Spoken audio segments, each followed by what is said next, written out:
The Assembly will hear an address by His Excellency Ataulhaq Kakar, Prime Minister of the Islamic Republic of Pakistan. I request protocol to escort His Excellency. I have great pleasure in welcoming His Excellency Ataulhaq Kakar, Prime Minister of the Islamic Republic of Pakistan. I invite him to address the Assembly.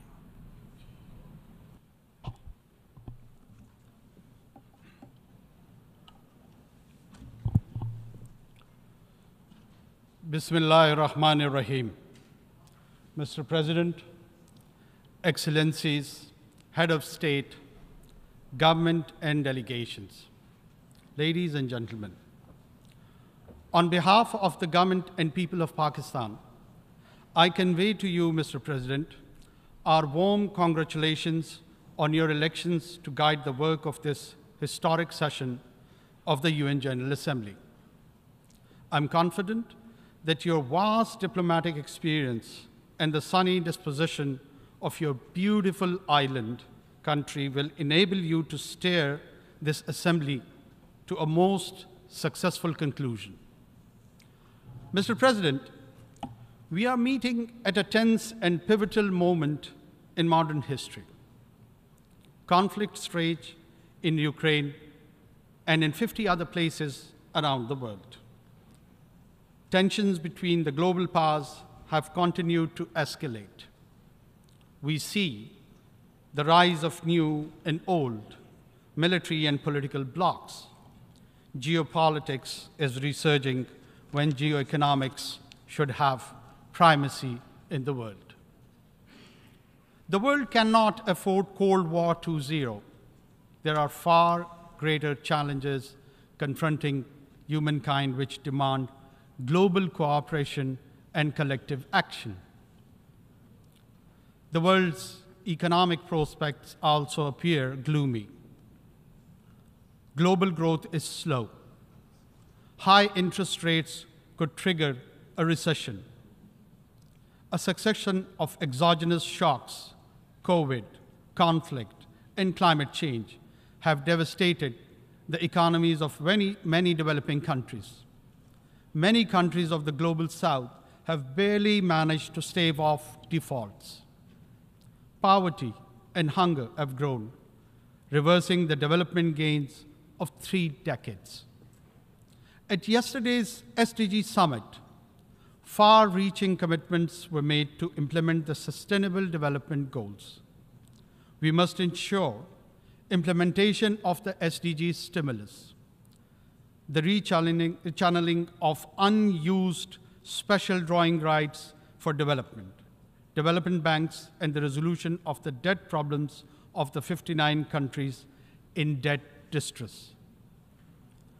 Pakistan also looks forward to the fulfillment of the climate change commitments made at COP28 by the developed world to provide over $100 billion in annual climate finance, allocate at least half of such finance for adaptation in developing countries, operationalize the fund and funding arrangements for loss and damage, and accelerate their carbon emission. Mitigation targets to keep alive, the goal of restricting global warming to 1.5 degrees centigrade. Attempts to selectively provide these funds on the basis of geopolitical considerations should be resisted. Mr. President, Pakistan's triple food, fuel, and finance challenge is a prime illustration of the impacts of COVID, conflicts, and climate on developing countries. Pakistan is one of the worst affected countries from the impacts of climate change. The epic floods of last summer submerged a third of our country, killed 1,700, and displaced over 8 million people, destroyed vital infrastructure, and caused over $30 billion in damage to Pakistan's economy.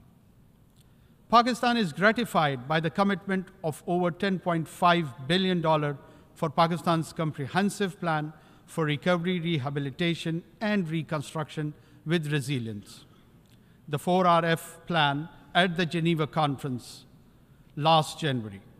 Specific projects are being submitted to ensure timely funding and execution of the 4RF plan. I hope our development partners will accord priority to allocation of funds for our resilient recovery plan, which has been costed at $13 billion. Mr. President, Pakistan government is committed to rapid economic recovery. We will stabilize our foreign exchange reserves in our currency, expand domestic revenues, and most importantly, mobilize significant domestic and external investment. Facilitation Council, SIFC, to expedite investment decisions. 28 projects have been identified in priority sectors: agriculture, mining, energy, and IT, for implementation in collaboration with Pakistan's partners. Pakistan's long-term shift to geoeconomics is well underway. The second phase of the China-Pakistan Economic Corridor has been initiated, covering railway, infrastructure, and manufacturing projects. Pakistan also looks forward to the early implementation of the connectivity projects with Central Asia. Mr. President, development depends on peace. Pakistan is situated in one of the least economically integrated regions in the world. Pakistan believes that region develops together. Therefore, Pakistan desires peaceful and productive relations with all our neighbors, including India. Kashmir is the key to peace between Pakistan and India. The Jammu and Kashmir dispute is one of the oldest issues on the agenda of the Security Council. India has evaded implementation of the Security Council's resolutions, which call for the final disposition of Jammu and Kashmir to be decided by its people through UN-supervised plebiscite. Since 5th August 2019, India has deployed 900,000 troops in illegally occupied Jammu and Kashmir to impose the final solution for Kashmir.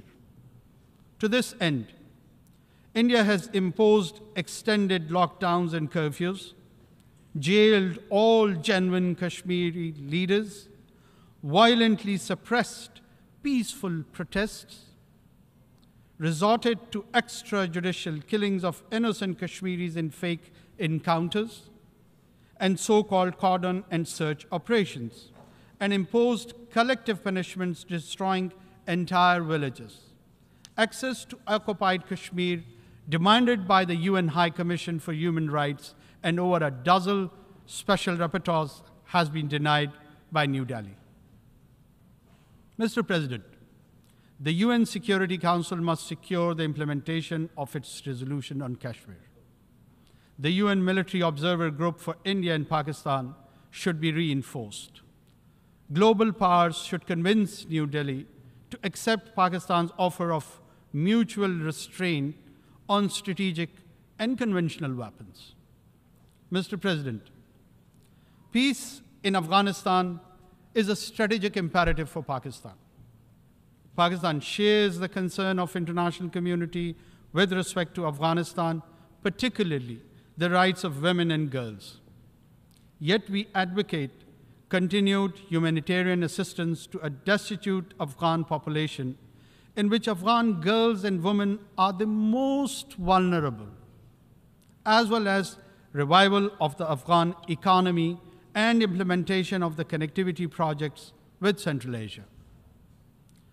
Pakistan's first priority is to prevent and counter all terrorism from and within Afghanistan.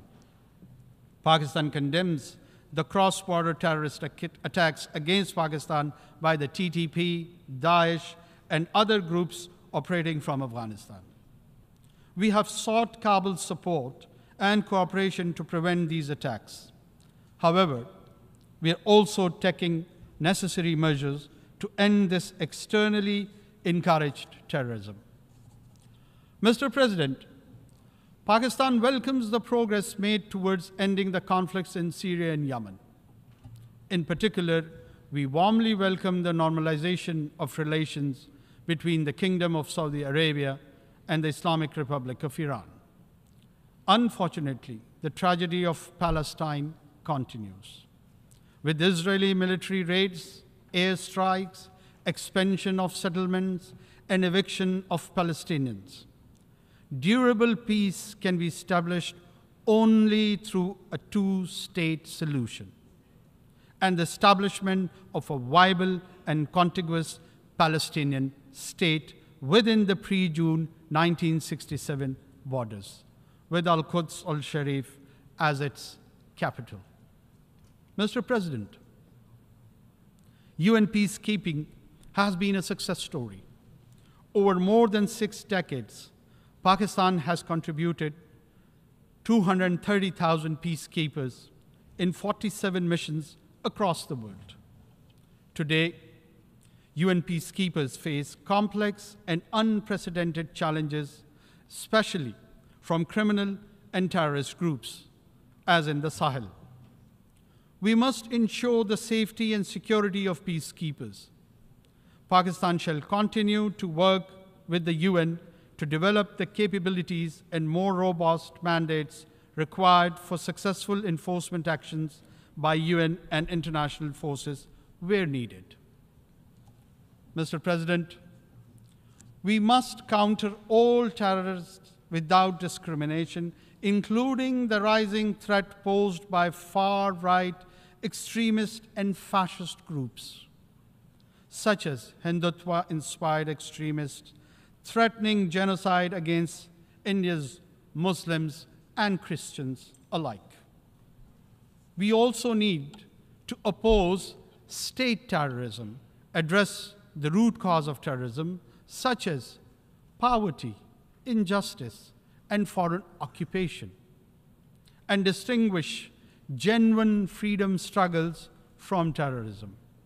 Pakistan prospers the creation of a committee of the General Assembly to oversee the balanced implementation of all 4 pillars of the global counter-terrorism strategy. Mr. President, our progress based on rich history of cooperation, understanding, exchange, and synthesis of ideas among civilization is impearled today. The narratives advocating a clash of civilization have done considerable harm to humanity's progress. Such ideas have done considerable harm to humanity's progress. Such ideas have bred extremism, hatred, and religious intolerance, including Islamophobia. Make no mistake, it's a latent threat that undermines millennia of progress. We need to cherish and celebrate our diversity and different ways of life. Mutual respect, sanctity of religious symbols, scriptures, and personage should be ensured.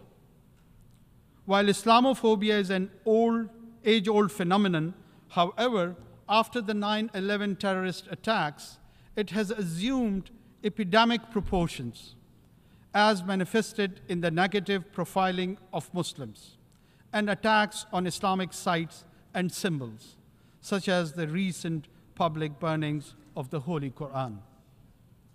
Last year, this Assembly adopted a resolution proposed by Pakistan on behalf of the OIC, declaring 15th March as the International Day to combat Islamophobia. Earlier this year, the Human Rights Council adopted an OIC resolution submitted by Pakistan urging states to outlaw the burning of the Holy Quran and similar provocations. We welcome the legislation initiated by Denmark and contemplated by Sweden towards this end. Pakistan and the OIC countries will propose further steps to combat Islamophobia, including the appointment of a special envoy, creation of an Islamophobia data center, legal assistance to victims, and an accountability process to punish Islamophobic crimes. Mr. President, the complex global and regional challenges that the world faces today can be best addressed through effective multilateralism within the framework of the United Nations. However, multilateralism is being eschewed due to the unilateral policies of and strategic rivalry and tensions between global powers. Pakistan will continue to work actively to strengthen multilateral institutions and enhance global cooperation. Pakistan looks forward to continuing negotiation on the scope and elements of the Summit of the Future and the Pact for the Future, building on the convergence that emerged in earlier consultations. The summit's preparatory process must not disrupt existing negotiating processes, such as the intergovernmental negotiations on the reform of the Security Council. Mr. President, Pakistan does not believe in elitism. With the Committee of Nations, the UN Charter principles of equality and sovereignty must be preserved in the interest of global peace and prosperity. Pakistan believes that additional permanent members to the Security Council will further erode its credibility and legitimacy.